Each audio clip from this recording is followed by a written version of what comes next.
What's the most important step to take before a workout? Stretching. What's the most impactful step you can take before starting your wellness journey? Goal setting. Hi, I'm going to be your wellness coach. My name is Janessa Scott with Level Up Nutrition and Fitness, and today we're going to be talking about the significant benefits of both goal setting and stretching. Goal setting theory explains that some people perform better than others due to the difference in the actual goals that are set.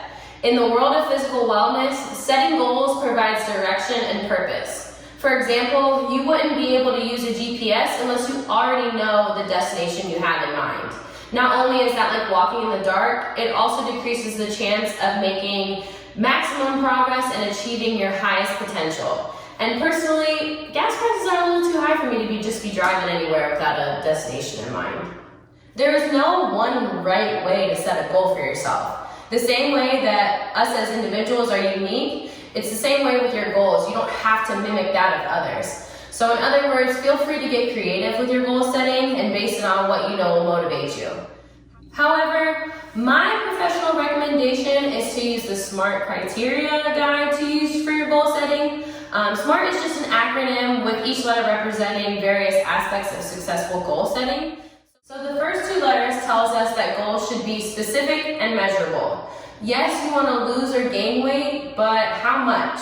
And then you kind of want to ask yourself, are you being accountable and making sure that you measure your progress? The third letter stands for achievable, and then the fourth letter is going to stand for realistic. Yes, you want to challenge yourself, but you also kind of want to actually cross that finish line. You don't want to break halfway through. You also need to be honest with your capacity. Assess yourself and figure out what you're doing wrong and honestly what you're able to do. Taking things slow and making progress will always be better than jumping in unprepared and not moving forward. The last letter stands for T, which is time-based. It helps to establish a timeline for your goal that indicates when you'll be able to arrive at that finish line and what you should be doing in between.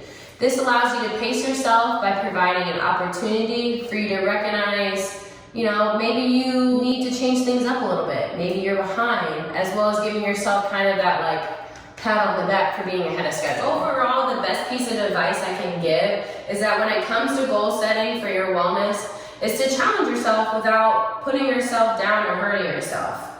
Also, whether or not you actually achieve that goal as planned, don't forget to take pride in whatever progress you made during the journey and the process.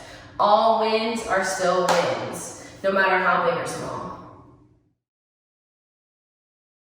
First, we're going to start by reaching our arm across our chest and pulling in nice and tight. And then we're going to put our arm behind our head and pulling down on our elbow towards our back. Then extending our hands out, we're going to pull our fingers towards our body to get a nice bicep stretch. And then going down to the left and the right side of your legs, keeping your legs nice and straight. Again, down to the middle and feet together down to the middle. The whole time we're going to want our legs straight.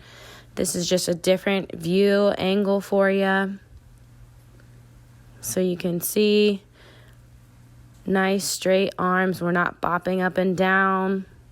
If you can't touch your toes, grab the back of your ankles. For our Cobra Pose, laying on the ground and pushing just our chest up towards the sky. Child's Pose, make sure we're reaching out nice and far, sinking our hips back. And for our cats and cows, really focusing on sinking that back towards the floor and pushing it up. Really having a nice arch going down and a nice arch going up. For our sitting down leg stretch, make sure we're pointing our toes. Again, legs are straight. We don't want them coming off the ground.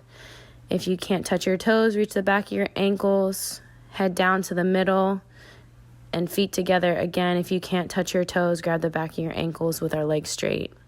For the figure 4, have your right foot go over your left and pull through. We want that leg going towards our chest. You should get a nice hamstring stretch. Thank you for allowing Level Up Nutrition and Fitness to assist you in achieving a better you in this new year. I'm wellness coach Janessa Scott, and I look forward to working with you for these next few Wellness Wednesdays as we tackle the challenge of finding and maintaining motivation throughout your wellness journey, in addition to showing you why no weights is no problem when pursuing physical fitness.